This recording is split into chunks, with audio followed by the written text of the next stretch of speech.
ఇది Samsung T220 tab. ఇది without పీసీతోనే start దగ్గర ఉన్న వాళ్ళకి మాత్రమే అవుతుంది. స్టార్ట్ నుంచి ఆల్ యాప్స్కి ఎలా అన్నది, తర్వాత ఐటీ అడ్మిన్ కూడా ఎలా బ్లాక్ చేయాలో కూడా చెప్తాను. మన లాస్ట్ వీడియోలో చెప్పుకున్నాం కదా, ప్లే స్టోర్ ఓపెన్ చేసి ప్లే స్టోర్ ఎనేబుల్ చేసి అదేంటి కాదు, నార్మల్గా ఐటీ అడ్మిన్ అయితే అన్బ్లాక్ చేయొచ్చు.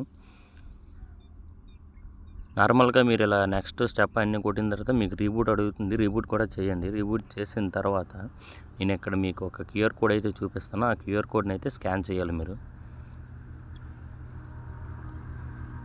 అప్డేటింగ్ నాక్స్ ఎన్విరాన్మెంట్ సర్వీస్ అని ఉంది కదా, ఎంత ప్రాసెస్ వస్తుంది. వచ్చినా సరే ఓకే, నెక్స్ట్ కొడుతూనే ఉండండి మీరు. మన వీడియో చూస్తున్నారు కానీ వీడియోకి లైక్స్ అయితే పెద్దగా రావట్లేదు. వీడియోకి అయితే ఒక లైక్ చేసి నన్ను కొంచెం సపోర్ట్ చేయండి. ఇలా రీస్టార్ట్ నవ్వు అని వస్తుంది కదా, నాక్స్ మొబైల్ ఎన్రోల్మెంట్ అని చూపిస్తుంది. రీస్టార్ట్ అయితే చేయండి. రీస్టార్ట్ చేసిన తర్వాత వైఫై అయితే కనెక్ట్ చేయండి మీ ట్యాబ్కి. ట్యాబ్ ఆన్ అయిన తర్వాత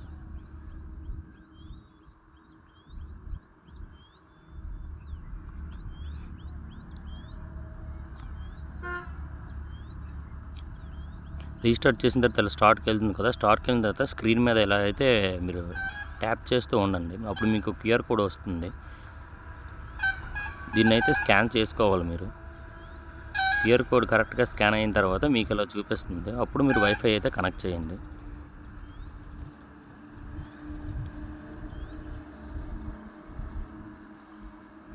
మళ్ళీ స్కాన్ అడుగుతుంది.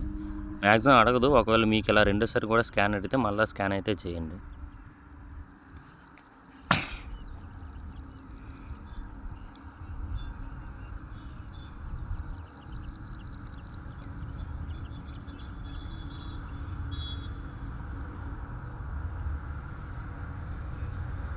స్కాన్ చేసిన కాసేపటికి గెటింగ్ యువర్ ట్యాబ్లెట్ రెడీ అనే ఆప్షన్ వస్తుంది మీకు. ఆ స్కానర్ ఏడీబీ ఎనేబుల్ స్కానర్ అండి అది. మీరైతే స్కాన్ చేయాలి. మీరు స్కాన్ చేస్తేనే మీకు ఇది ట్రిక్ అయితే వర్క్ అవుతుంది. స్కాన్ కంపల్సరీగా చేయాలి మీరు.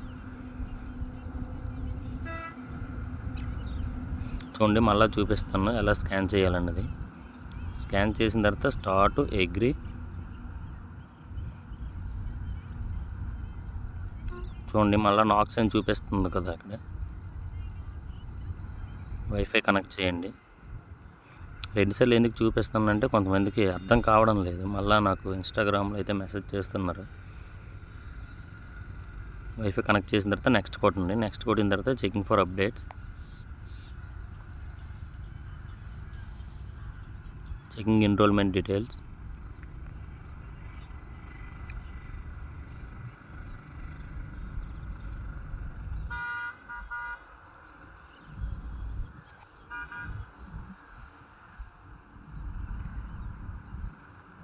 ఇప్పటివరకు వీడియోకి ఎవరైనా లైక్ చేయకుంటే లైక్ చేయండి. మీకు ఇంకేమైనా డౌట్స్ ఉంటే కామెంట్ సెక్షన్లో కామెంట్ చేయండి.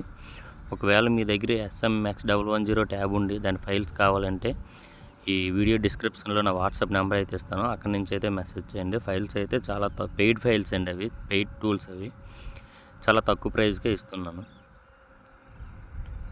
ఈ SMT220 ఫైల్స్ ఎవరికైనా కావాలంటే ఓన్లీ మొబైల్ షాప్ వాళ్ళు మాత్రమే మెసేజ్ చేయండి SMT220కి. ఎందుకంటే అన్లాక్ టూల్ అనేది ఒకటి ఉంటుంది.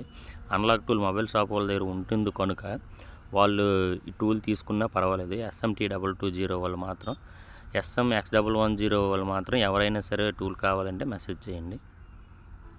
ఇలా ప్రాసెస్ వస్తుంది కదా, వచ్చిన తర్వాత నెక్స్ట్ కొట్టండి. అప్డేటింగ్ డివిజన్ వచ్చిన వెంటనే ఇక్కడ మీకు బ్యాక్ బటన్ ఉంది కదా, దాన్ని స్పీడ్గా అయితే ట్యాప్ చేయండి. కొంతమందికి 10-12 ట్యాబ్లలో అయితే ఓపెన్ అయిపోతుంది, ఇలా వస్తుంది పేరు. కొంతమందికి రాదు. వచ్చినంత వరకు టైప్ చేయండి. ఒకళ్ళు రాకపోతే మళ్ళీ ట్యాబ్ని రీబూట్ చేసి మళ్ళీ ట్రై చేయండి. అప్పుడు మీకైతే ఆల్ యాప్స్ అయితే వస్తాయి. ఆల్ యాప్స్ వచ్చాయని అయితే ఆగకూడదు. ఇక్కడ మీరు ఐటీ అడ్మిన్ అయితే అన్బ్లాక్ చేయాలి. ఐటీ అడ్మిన్ ఎలా అన్బ్లాక్ చేయాలో కూడా నెక్స్ట్ వీడియోలో అయితే చేసి చెప్తాను, ఎలా అన్బ్లాక్ చేయాలని. అంతవరకు ఆల్ యాప్స్ వచ్చిన వాళ్ళు ఆల్ యాప్స్ అయితే యూస్ చేయండి. ఆల్ యాప్స్ ప్రజెంట్ యూస్ చేస్తున్న మీ ఫ్రెండ్స్ ఎవరైనా ఉంటే ఈ వీడియోని అయితే షేర్ చేయండి. ఐటీ అడ్మిన్ ఎలా అన్బ్లాక్ చేయాలో 2 డేస్లో వీడియో అయితే చేసి పెడతాను నేను. ఐటీ అడ్మిన్ బ్లాక్ చేయకపోతే ఏదైనా అప్డేట్ వస్తే మీ ట్యాబ్ శ్రీ చైతన్య కంట్రోల్లోకి అయితే వెళ్ళిపోతుంది.